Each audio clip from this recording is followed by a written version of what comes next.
What does it take to stare down the English Channel twice in one go before most people finish high school? Today's guest knows, and Brianna Thompson, at just 17, became the second youngest in history to complete a double channel crossing and the youngest to swim the channel 3 times in a single year. But behind those headlines is a story of grit, setbacks, and serious bravery. Brianna, welcome. Hi, Sam. Happy to be here. Thank you. I'm excited to have you here on why do you think you could do that, because you've got a fascinating story that I'm really looking forward to diving into. Now, we've known each other for a touch over 7 years when we both swam the English Channel back in 2018. Before we sort of dive into your first channel swim, I'd love to know, where did your fascination for the water come from? I probably always loved swimming. From a very young age, Mum put me into learn to swim lessons. And then at the same time, I was actually doing gymnastics. And it got to a point where you had to choose one or the other. And I chose swimming because I loved it so much. And that became my sport. So from that decision, I then moved up in the squads and eventually made my way to states and nationals and along that pathway, I guess. Tell me, what's your earliest memory of swimming? I remember my old swim club where I started out in squad swimming was actually at my primary school. And I remember being in the squad there. We had these old blocks that were as flat as anything, slippery. The shallow end was too shallow almost, that as you got older and grew more, you had to make sure you didn't hit your head on the bottom almost if you were too tall. But probably something like that would be my earliest memory, or even just like swimming in school. Yeah, wow. So when was this moment in time where you just started to feel that you could go further than anyone else? It kind of around the age of 13. So I had changed over to a new swim club from the old one I was swimming at. And my swim coach, Mick Lewandowski, he recognized that I love swimming the longer distance. So I got faster with the 800, then like the 400s, the 1500, those sorts of longer swims.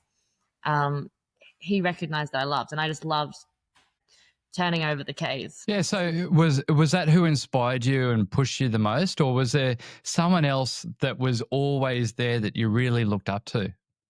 Mick was the one who introduced me to open water swimming, so that's why he holds that place there as the one who actually got me interested in just swimming in the ocean and doing these 5K, 10K events. But it was actually a boy that I swam with, who at the time was 17. He actually swam the channel, and I remember seeing it on Instagram. I turned to Mum and I was like, oh my God, he's just done the channel. Why can't I? And Mum sort of patted me on the head, said, sure. And, then 4 years later, I was trying to work out what I wanted to do when I finished year 12. And I went, you know what, I'll look at swimming the channel. And I was in grade 12, and I was like, okay, I'm going to start looking at it now. So I went and spoke to Trent Grimsey, and before we knew it, we were actually going to plan to swim the channel that year. So that's... And let's point out Trent Grimsey, who is the world record holder for the English Channel in something like 6 hours 55 or something like that. Ridiculously fast. It's interesting, Brianna, to hear that that boy, what was the boy's name? Ben Freeman. Ben Freeman. So interesting to hear you talk about Ben and that inspiration of he can do it, why can't I?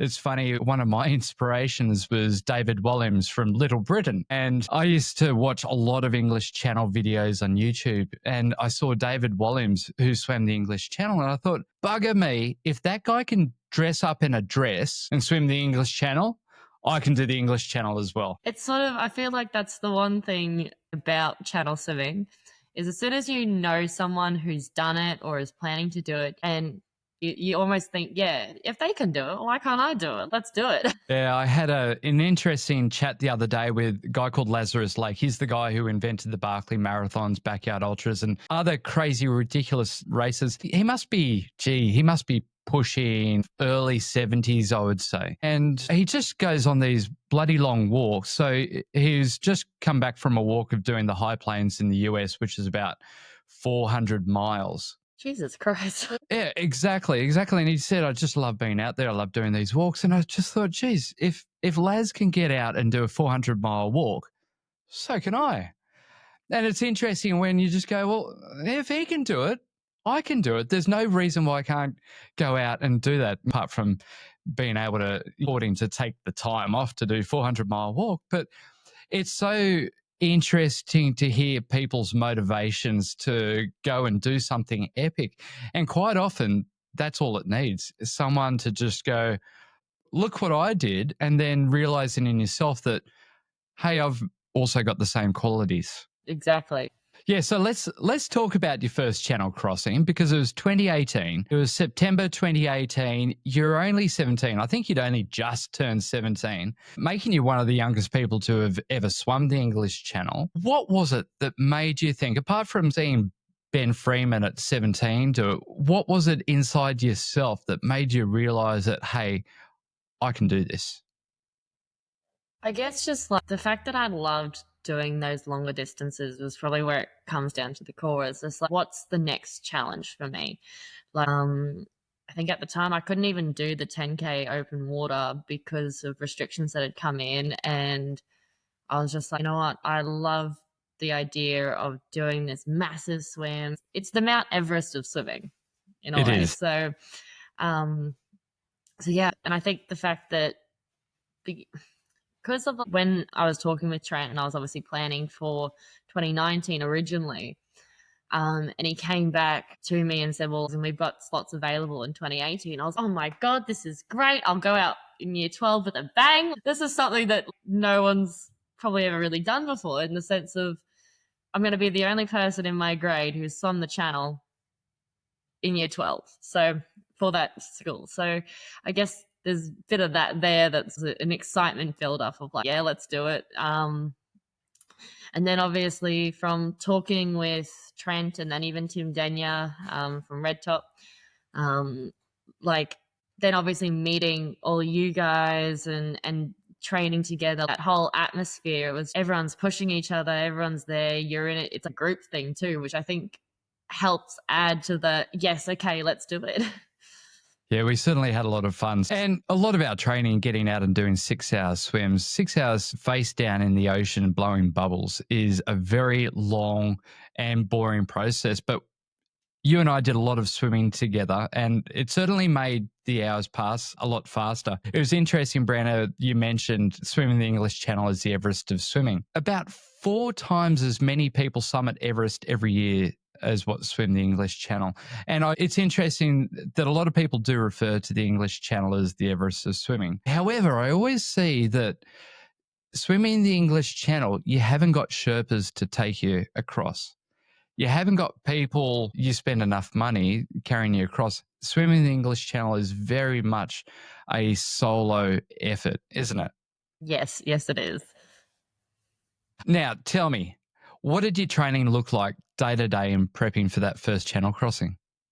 So I pretty much had 9 months to prepare for my first crossing.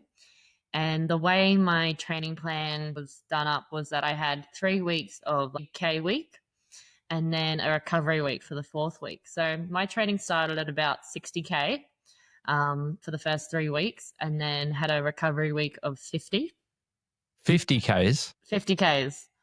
That's not a recovery week at all. No. My biggest weeks were only 50 Ks, but I guess I'm a lot older and these old bones don't move like yours. I'm pretty sure I had the most kilometers in the recovery week out of everyone that we know.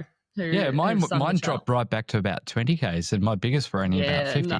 No. So, and the way I did those kilometers each week was that I had about probably 7 to 8 sessions in a pool, training under my sim coach at the time. And then I did an open water swim every second week. And that increased. So for the first week, it might have been a 2-hour session in open water, then a 4-hour, 6-hour, and then back to 2 and so forth. So as a 17-year-old, Brianna, most of your training was actually when you were 16. You're out in the ocean 6 hours, a lot of the time just by yourself, out there swimming away, blowing bubbles face down. How does a 16-year-old girl who's in year 12 motivate themselves to get through a 6-hour swim? Look, it wasn't always easy. There was times when you did just, especially when you're on your own. I feel that's where it was hardest, is because okay, yep, I'm just swimming on my own. You stop, you turn around, you go back down the beach. And yeah, that was probably, I think, the hardest part, was just trying to find what would motivate you. I was very lucky to have my mum who came out and support. She used to walk up and down the beach with me every time. But I guess trying to find someone was always the key point, is find someone to swim with. So at least then you've got someone to joke around, talk to in between feeds and things like that. Yeah, fantastic. Now, let's talk about the day. The day of swimming the English Channel. And for those who don't know much about the English Channel, you start in Dover in the UK and basically just head east until you hit France. And for some people like Trent Grimsey, is super fast at 6 hours 55. The average time for the English Channel is actually 12 hours 35, I think it is. But I think the longest swim on record is about 24 hours, which is someone who's just doing breaststroke the entire way. One of the things about swimming the English Channel is that you can't touch the boat. You can't touch anything. You've got no flotation. You're only in swim togs, swim cap, and goggles, and that's it. It's just a purest sport. Now, when you were standing on the shores of Dover, looking out into the English Channel towards France, that first time, what went through your mind? It was a little interesting because I kind of got a story about how my start of the swim actually started. So I'll backtrack a little and just say that I was on the Viking Princess, which obviously sat a lot deeper in the water than most of the channel boats. So I actually had to jump in a little IRB to get taken in closer to shore. And the skipper, there was two brothers, Reg and Ray Brickle. The one that took me in pretty much said, "All right, out you hop." And so I was like, "What?" And we weren't even close to shore. He just told me to get out of the boat and swim in. So I swam in. And then you would probably remember the pebbles trying to walk up, hurting your feet like hell, standing there. And I laughed because my training partner, Ben, listen, just to be clear, it wasn't Ben Freeman. He was swimming that same day as well. And he'd done a relay before with Trent. And so he told me that there was supposed to be a horn or something. I never got no horn. The Viking Princess didn't have that. It was just someone shouting at me, "Go." And I was like, "What? Oh, okay, let's go." And then in I hopped, and that's just how my start happened. So I was, if anything, I was a bit confused. But even swimming in from the IRB to shore, oh my God, I'm doing this. This is actually happening now. All I could do was hope upon hope that I was going to get there onto the other side. So during that swim, was there a make or break moment that you can remember? I never thought that I couldn't do it, but there was a part where I actually had a lot of pain in my arm, to the point that I couldn't even lift my arm too much out of the water. It was so excruciating. And it was in that moment I was almost thinking, hell, how am I going to do this? Because I can't lift my arm over. And I remember when I actually finished the swim, I couldn't lift my arm at all. I was in the shower trying to wash my hair, and I'm like, oh God, I can't move my other arm up. How far into the swim when your shoulder started to seize? I think it was probably around I think I'd just gotten through the separation zone. So thinking of might have been about the 6 hour mark. I was almost halfway through the swim. Yeah, wow. So that must have put a lot of doubt in your mind, thinking that your shoulder's starting to seize up, you can't get your arm over, and you still got another 5, 6 hours to go. Yeah, it wasn't the most ideal, but I think it actually had to do with my actual technique of swimming. So that's why, and it was pretty rough conditions as well, so that wouldn't have helped it. But I was very lucky that both Mum and Tim, the UK coach, they helped me through it and kept telling me, "You've got this, keep going, keep going." And so having their support is what really helped me. Okay, so paint the picture of the last 50 meters. We were so close to France, you could see it so clearly. And Tim jumped in the water, and I was like, oh my God, this is it. This means we're finally finishing, because he's obviously the support swimmer to help you in. And I'm giving it all I can just to get in there as fast as I can. We end up right on Cap Grenez, so it's almost like a cliff face of rocks. So I get there, and Tim's like, okay, you have to climb up out of the water. So there's these massive rocks with, like, weirdly enough, I remember having all little holes in them or something. And I'm trying to climb up, but the waves keep coming up and then pulling me back and pushing me up again. And eventually I got out and turned around, sat on this rock, and went, oh my God, I've done it. I've actually swum the English Channel. It's such an iconic place for an English Channel swimmer to finish at Cap Gris-Nez. However, it's also brutal, like you said. You've been to climb out onto these slippery rocks, because I landed at the same spot. And when you've been swimming for 11 and a half hours, your legs don't work, do they? And trying to... Not the same way they should be. It's certainly hard. All right, now I want to jump into something even more epic, because swimming the English Channel, that's pretty bloody epic. But you decided to do a double crossing of the English Channel. Now, the English Channel is 34 Ks. Double crossing, obviously, is 68 kilometres. A bloody long way. What's that, about 42 miles? So what was it? Where did this fire come from to go and do a double crossing? Well, Sam, so the idea was actually proposed to me on the boat ride back from my first crossing. So the deal. Yeah, so it was so funny. So I was on, even though I was obviously tired from the swim, I was full of energy. I was in with the skippers in the wheelhouse, talking about, not even like talking so much about the swim, I was talking about fishing, because they're fishermen. And I had all this energy. I was like, oh, yep, oh, cool, you know. And Tim Dania turned to me and went, would you ever consider a double crossing? And I was sort of, as a typical 17-year-old, oh, yeah, maybe, like, as in, you know. And this is on the three-hour boat ride back to England. Yeah, 3-hour boat ride back. I was like, oh, okay. I said, oh, well, look, let me just finish year 12 first, and I'll let you know, because being September, I was so close to graduating. Let me just finish year 12, and I'll get back to you. And then I don't know when exactly it was. I could probably go back and find in emails where I decided to actually email Tim and go, yep, let's do it. But yeah, I don't know, part of me just went, you know what? Why not? Let's do it. Let's do a double crossing. Let's see if I can do it and give it a crack. Brilliant. And look, swimming in the English Channel just once at 11 and a half hours is a lot different to being in the water for almost up to 24 hours. So how do you prepare for a double crossing? Because it must be so much different. Yeah, so my training plan hadn't changed too much, except for, like, as in, so the way obviously with the first crossing started off with 60 Ks and 50, and then increased up to like 75K for 3 weeks, and then a 50.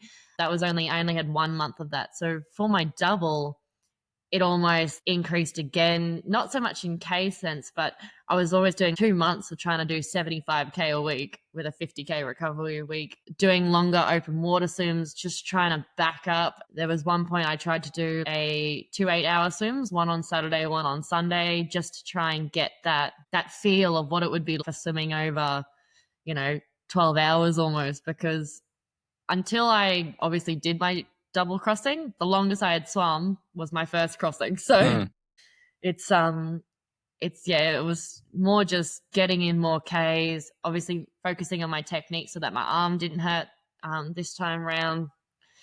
That was probably the most changes I had to make with it.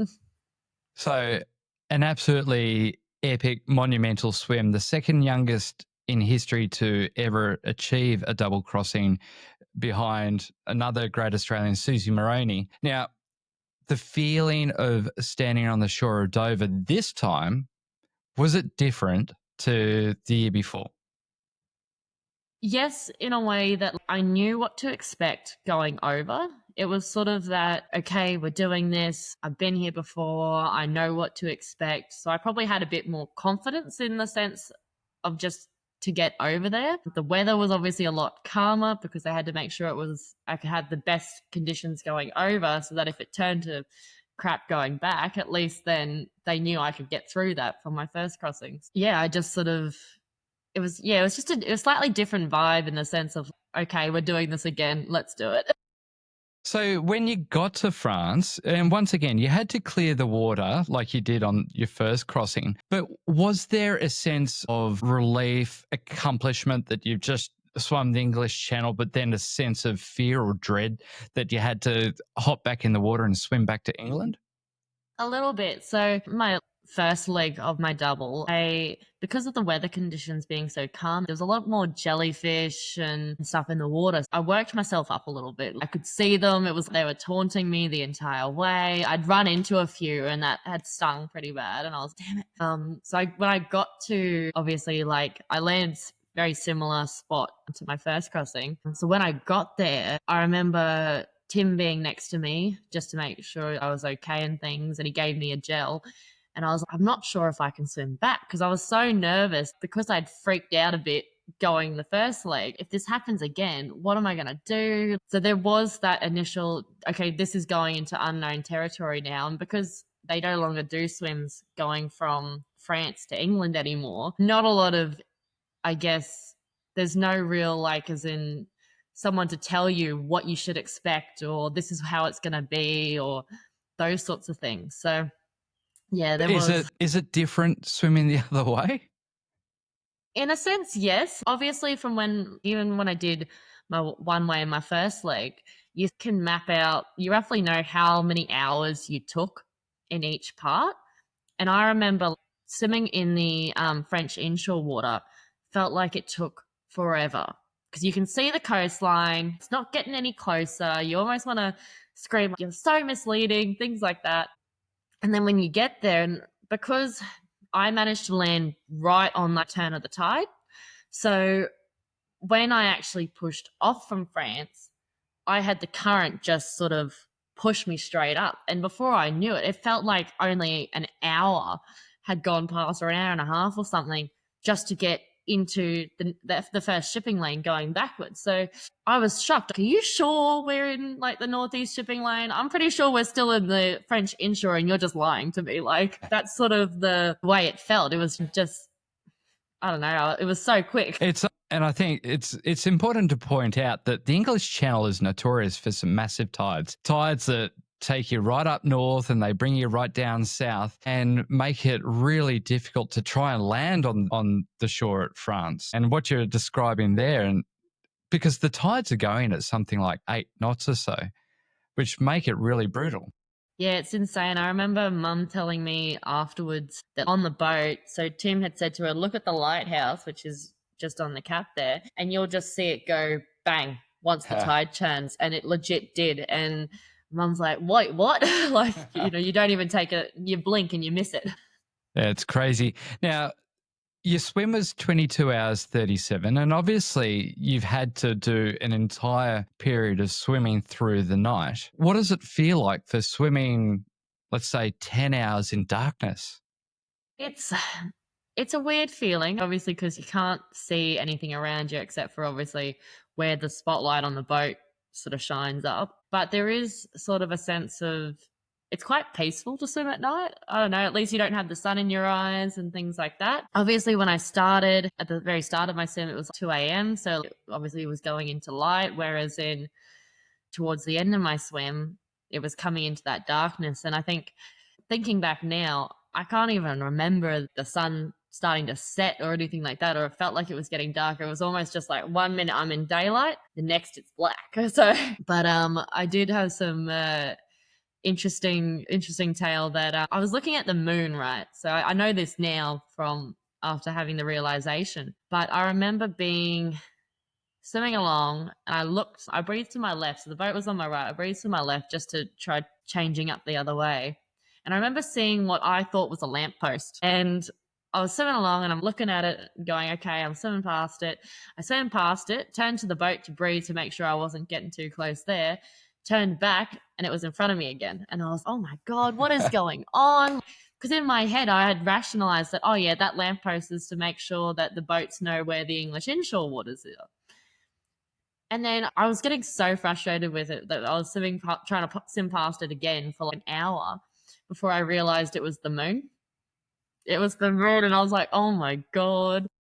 That's fantastic. I remember when I did my Winter Channel attempt in December 2019, and I started off at 4 a.m. in the dark, and it got to about 7 a.m., and there was this glow on the horizon right up north, and I thought, what on earth is that? And I thought it was a nuclear reaction happening in France, and I was just going, and like, why is nobody on the boat reacting to this nuclear reaction?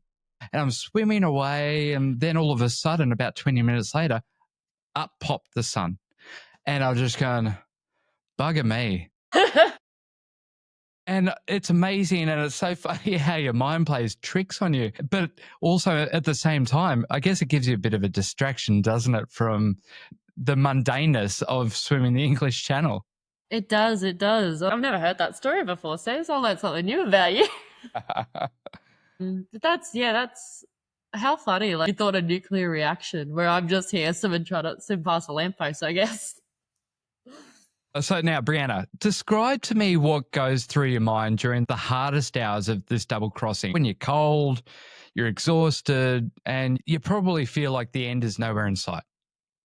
Yeah, so probably the hardest part in my double was when I started to get really bad cramping in my thighs, to the point that I couldn't actually move my legs. So I was really struggling there, and I was trying to work out ways to help myself so that they weren't hurting, but at the same time, like, just wanted that feeling of being. I didn't want to stop the swim ever, but you know that feeling on a Sunday morning and you're up in bed and you're just sitting and you might have like a cup of coffee or a tea and you're reading a book or you're just snuggled up, it's warm. That's the feeling that I was wanting. So in my head, I was thinking, oh, I just want that home feeling vibe. That's what I wanted at some point. But then at the same time, you're almost looking at your support crew and you're going, how much further? Surely we're close now. And then when you ask them and they say, oh, yep, just another probably hour or so, you're kidding me.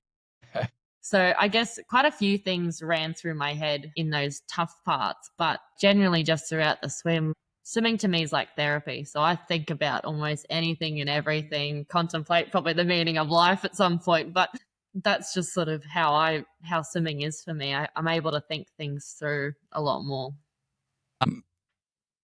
It was interesting you're talking about your happy place. You've obviously built up this picture of that Sunday morning in bed with a coffee as your happy place. When you're doing a lot of these big epic swims, do you often have a happy place thought at any point? It's funny you say that, Sam, because you probably would remember from what Trent used to always say, if you're feeling cold or you're struggling, go to your happy place, go to your happy place. And for the longest time, all I could think of was, well, I don't really have, I could never think of a happy place, I guess, during all those training swims. But it wasn't until obviously that moment in my double, that's where it hit me, that's probably is my happy place, just being comfy in bed, watching something, or just having that warm feeling and vibe. So obviously now I try and probably think about it a little bit more in parts, but I think until I'm actually in that struggling point, which is when it happened, that sort of doesn't fully always come to me. Okay, so you've been in the English Channel for 22 hours. It's not what you call the warmest place on earth. The water temp was about 17 degrees or so. Now, we're at 22 hours, 37 minutes to go. What did that last 37 minutes feel like? It was definitely a struggle. I was feeling a lot better than I was probably an hour or so ago, but I just knew that from what they had told me, and we just had to do sort of one final push. So I was just trying to give it my all, just to try and get further and faster and really sort of bring it home, I guess. And obviously then when I saw Tim start to get ready to jump in with me, that obviously spurred things on. When you see the little IRB drop at the back, that too. And I just remember thinking, oh my God, like, as in, we're almost there. We're almost there. We just have to get through this last, however many minutes or whatever. So I guess that's what was going through my head. Yeah. And the last 50 meters. So I remember swimming along, Tim's next to me, and we're almost there. You can see the lights of Dover. And at this point, I'm completely buggered almost. And he goes to me, you just have to get there. And so I go, okay, head down, swim through. And I remember standing up on the shore, and Tim goes to me, good job, little one. And I was like, he gave me a big hug as well. And it was like such an emotional moment for me, because I was like, oh my God, this is insane. I've done this now. Did I actually do it? Am I dreaming? What's the go? Yeah. And your mum was on the boat for your first crossing and also this double crossing. And it must be so fantastic to have your mum Elise along for the ride. What was that moment like when you hopped back on the boat and you were there with your mum? It was a surreal feeling. She obviously jumped back, she gave me a big hug. And obviously she'd seen the entire journey from the boat. And I guess, but also at the same time, the first instinct is to, okay, I need to get Brianna warm. So she's making sure I'm all rugged up in jumpers and helping me get out of my togs and making sure that I'm warm, I'm good. I remember they got me tea. It was just black tea and those Haribo lollies as well. Yes. So that was all going my way. And then obviously we had the boat trip back to the Dover Harbour. And I remember just sitting there rugged up going, oh my God, yep. You got quite a bit of publicity following. Yes. And I think a lot of it stemmed from an interview that I did on the ABC here in Australia, where I was might have mentioned that you may have lost a little bit of your tongue during the swim. Yes. I remember seeing that. My grandmother rang my mum up asking if I could still eat, if I could still talk, am I going to be okay? I think she thought I lost the actual tongue rather than this supposed layer. So when you're swimming in salt water for hours and hours like we have, you tend to lose a layer of skin off your tongue or your cheeks or something like that. But I sort of said to the ABC that, Brianna would have lost, part of her tongue, and that then just went viral right across Australia and around the world. And he ended up as questions on some quiz show. Yes. Oh my God. I remember that now. I think when it was on, have you been paying attention? That's right. I think the answer was she can't eat, she can't sleep. What'd she do? And the first thing someone said was something about schoolies in Chernobyl. And I was like, oh my God. And then obviously the proper answer. And then I was a question on Who Wants to Be a Millionaire? And the guy actually got it wrong. They had the option of the Bass Strait, the Dead Sea, Loch Ness, and the English Channel. And I think he chose Loch Ness. Oh, it's funny. It was just a funny period. Now, I want to talk about your mental resilience and really dive into some bravery in action. During those dark patches, what is your internal dialogue? It's probably like almost majority of people's, when you're struggling and all it takes is one little doubt in your mind to cause that snowball effect of oh, am I going to do this? Should I just stop now? Should I get out? Things like that. And I think you got to try and not let that affect you. And even when I'm thinking, okay, am I going to be able to do this? You've got that fear that, oh my God, can I do it or not? Having obviously support to help and tell you, no, come on, you're being silly now. You got this. You've trained for this. That always helps. But it's trying to think back now on what was going through my brain. And so when you're doing, say, a big training session and you always have those thoughts of, I could stop now, maybe I should just stop, might just hop out. What prevents you from stopping? I guess knowing that it's all leading to that bigger picture. Obviously, if you can take the easy way out and you can say, nah, I'm finishing here or I'm not going to do this. But by doing that, you're actually making it harder for yourself when it comes down to the actual event that you're training for, because the more fitter you are, the more work you've put into it, you're going to be better off than someone who's done hardly anything and thinks So, that they can wing it. yeah. So, how important is it to you to have a big goal to focus on? It it definitely helps. It does help, obviously, in the sense of focusing on, okay, no, I'm doing this for a reason. I'm not, because anyone can just jump in the water and swim a few Ks and then finish. But then when you've got a goal in mind, it it helps to push you. There was a quote I came across once, and it's, if you write it down and then you act upon it, and then it becomes an accomplishment. So it's, this is just sort of a loose translation of it, but yeah, almost like as in, if you a goal written down, it's just like a thought, but then when you act on it, it becomes a reality, and then when you finally complete it, it's an accomplishment. That's fantastic. And there's a lot of science actually around writing down your goals or even just writing down your daily tasks, because firstly, they leave your head, but they're then more cemented and they act almost like an anchor for your mind and gives your mind something to aim for, something to go for. If you keep it in your mind, it's easy for your mind to change what that goal is. Now, tell me, what does bravery play in open water swimming? Probably like the biggest thing is like taking that initial step into the water. There's obviously a lot of people have fears when it comes to swimming in open water because of like marine life. You're out there in the open, what if something happens? Like, is someone going to be there to help you? Those sorts of things. So like, in my eyes, like taking that first step even towards swimming, like as in an open water event, can be quite a brave move for a person. For me, I guess it's standing on the shores and being okay, yep, we're doing this, and getting in, and then just obviously pushing forward with what you're doing, I guess, is my sort of things of bravery. But I've got another quote, and it's, you can never cross the ocean until you have the courage to lose sight of the shore. Yeah, And that's that's, fantastic. I like that one. yeah, I used it as my year 12 yearbook quote. Did you? Well, because we had to put them in before I went away to swim the channel. And so part of me wanted to reflect that if I did swim the channel, what would my quote be? And that's what I found. So I was happy with that one.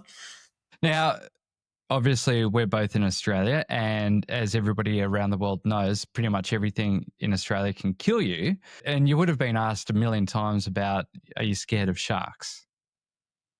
Yes, yes. It's a very common question that you get asked, along with, oh my God, were you in a shark cage? So I guess being here in Australia, there's always that reality that, you could have a shark turn up at the beach. I mean, it is their home. We're just enjoying our time in Visitors? it. Yeah, visitors, exactly.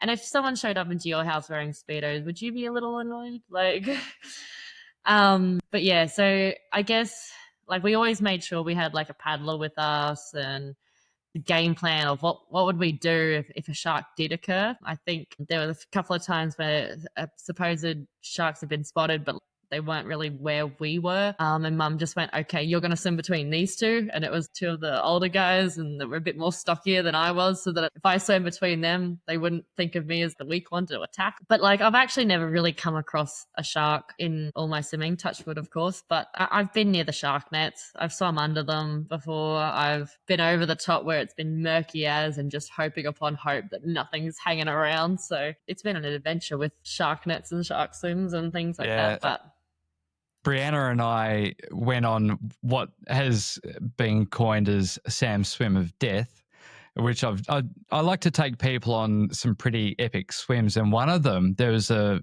cruise ship parked off the coast on the Sunshine Coast at Mooloolaba, and Brianna and myself and a couple of other friends swam out to the cruise ship, which was parked. I think we swam straight out into the ocean about 1.5, 2 Ks. But on our journey, we came across the shark nets and we dived down underneath them and back up the other side. And that was an adventure. sure was. That water was so clear that day. It was insane. It was beautiful and probably the clearest I've ever seen it. You're talking about your shark attack. What would happen? Whenever I do my ocean swims, I've constantly got a shark attack procedure that goes through my mind. And let me tell you about it. So usually I'm swimming at Mooloolaba, so I figure if there's a shark at Mooloolaba, it's not going to be a big one. It'll only take off half my foot, right? So if it only takes off half my foot, I'm not swimming any more than 200 meters from the beach. I'm a fast sprinter when it comes to a sprint. And so I figure that 200 meters, I'll be in at the shore, let's say 3 minutes because I'm missing half a foot. When I get to the beach, there will always be someone walking along the beach because hundreds of people walk along that beach each day, thousands probably. And I'll get them to call an ambulance.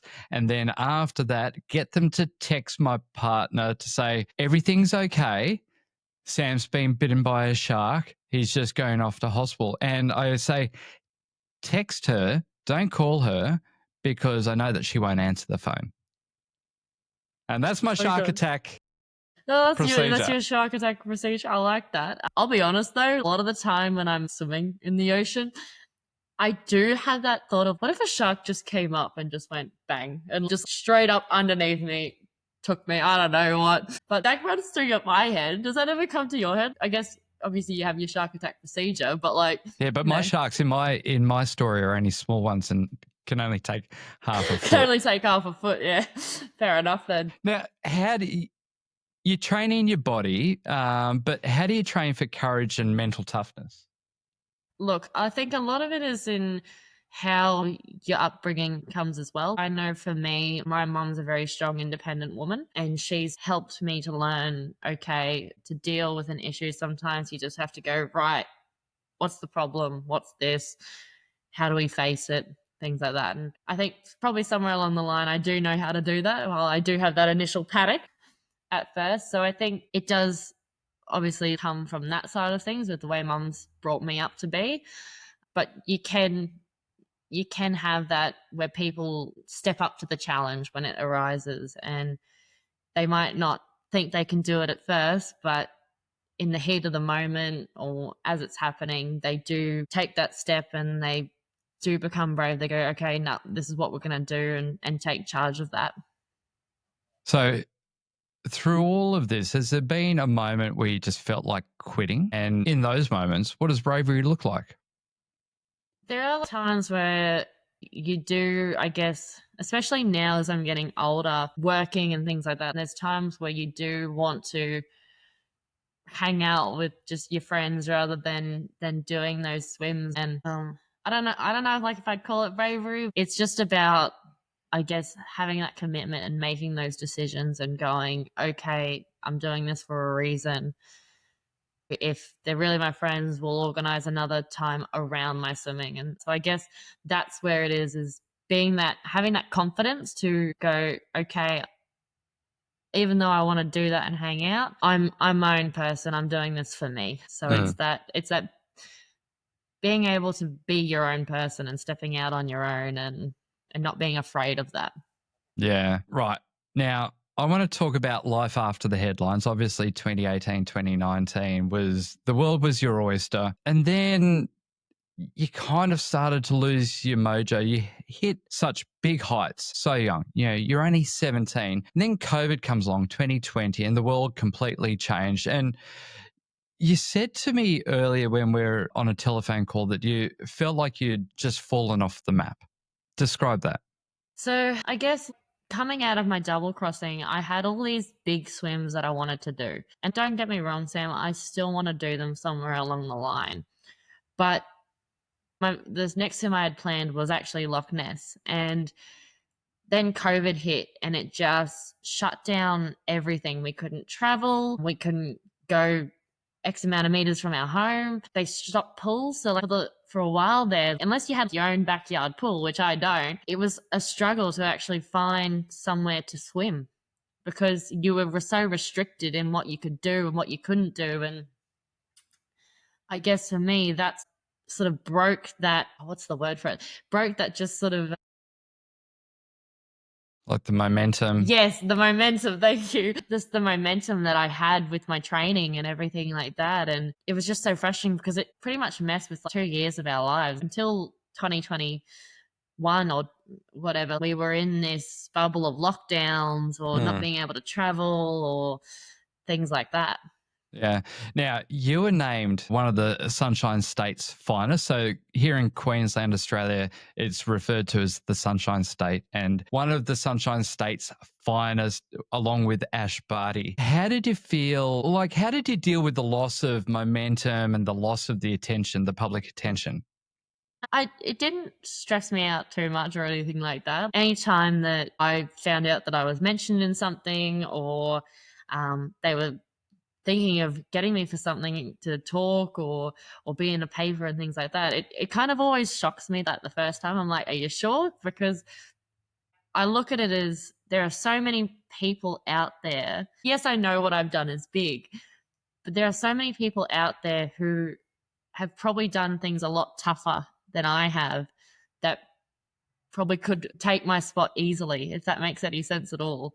So I guess being not so much in the spotlight wasn't much of an issue, but obviously then just trying to get back into that momentum and finding a way to plan things. As I said, especially now that I'm out of school. School was easy when you knew you could train in the morning and night. You went from 9 till 3. You had your weekends available. Whereas in working now, your hours are all over the place sometimes, depending on what job you do. I work in hospitality and I do struggle sometimes just to find the opportunity to get in the water. So now I only do, instead of doing 8 sessions a week, I can get to probably 5 or 6, just depending on how my work schedule works. So, trying to get your mojo back, what's been the hardest part of trying to get it back, and what's, I guess, worked best? I guess just even just finding that moment of having it helps always to have someone with you, but obviously there's the having to stay in and keep turning over Ks when you know that everyone else is obviously getting to leave. Because I think of the way COVID was, where everyone was just hanging out at home and doing their own things as well as being in a group. So I think that's probably where I've struggled more is just, yeah, just finding that I guess reason just to keep going. And I'm hoping now that with this next sim I've got planned, I can lock into that and go, okay, yep, this is what we're going to do. And it has helped. So Yeah, perfect. I wanted to talk about the next swim shortly.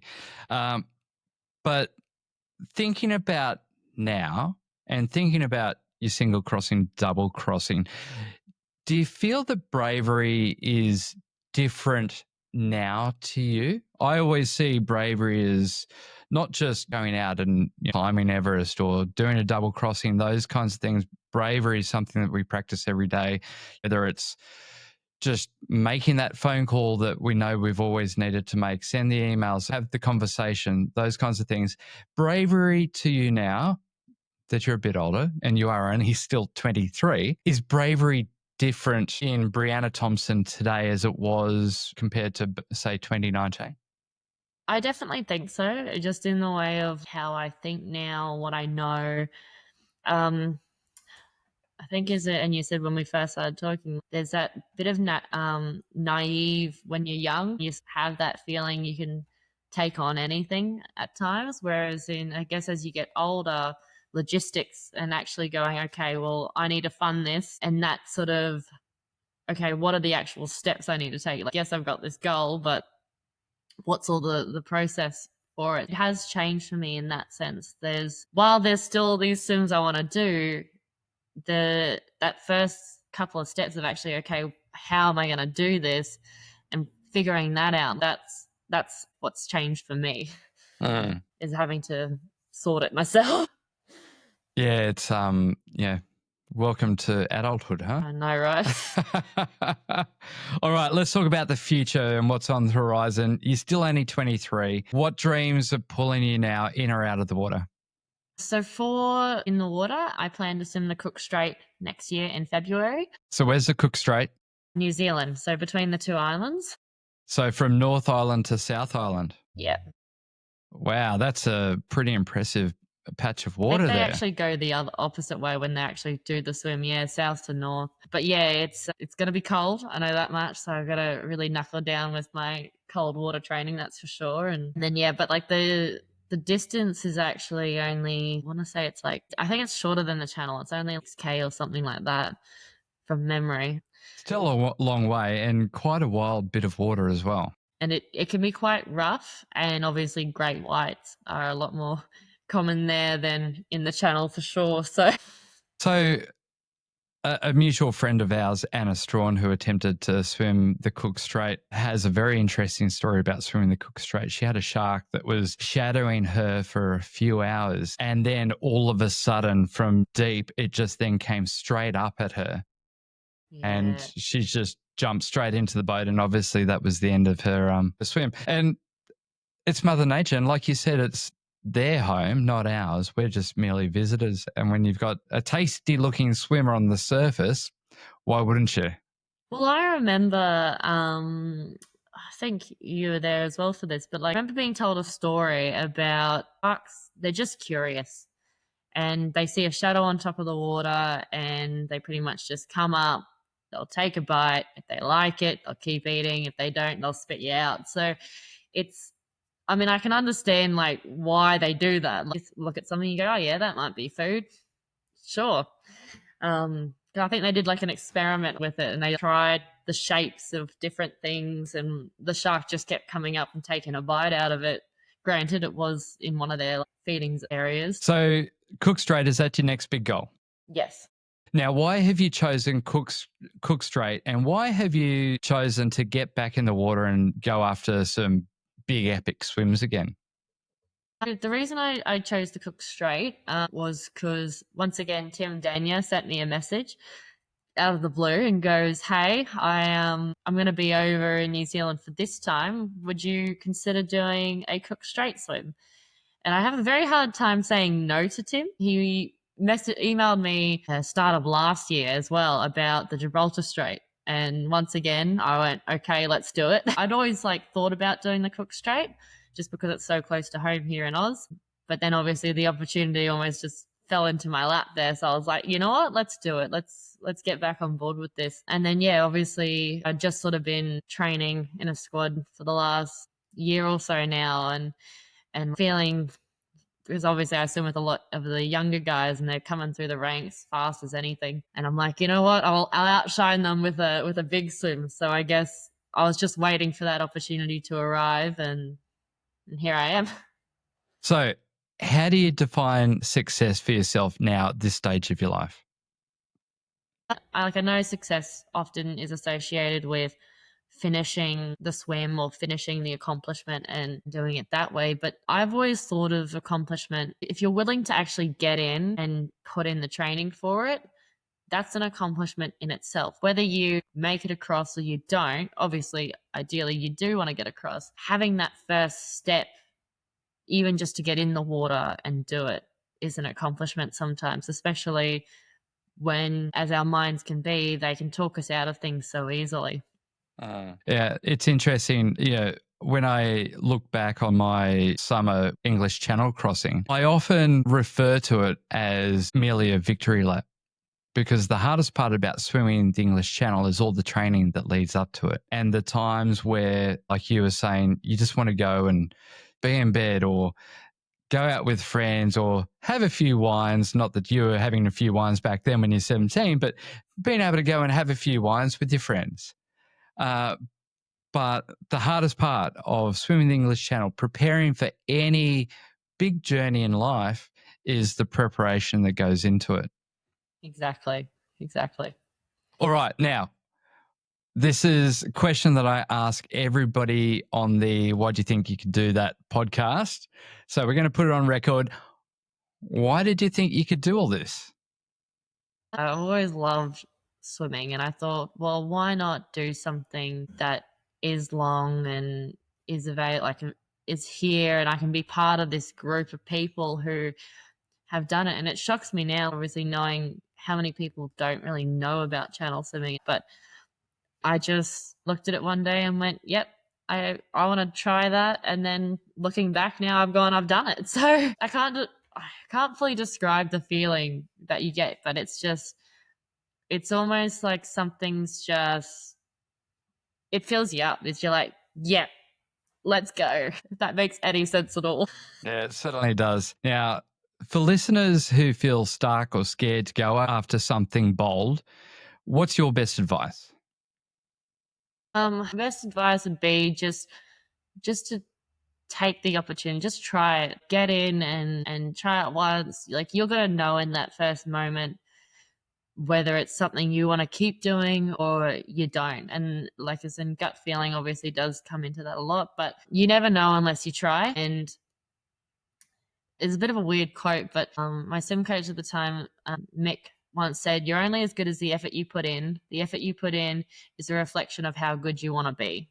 Obviously, taking that step and sticking with it just shows how much you want it. Whereas if you are just going to you just go, yeah, one day, it does show a lot. All right, we're going to finish off with the quick fire 5 questions, Brianna, that can at times seem quite random. What's the best piece of advice you've ever received?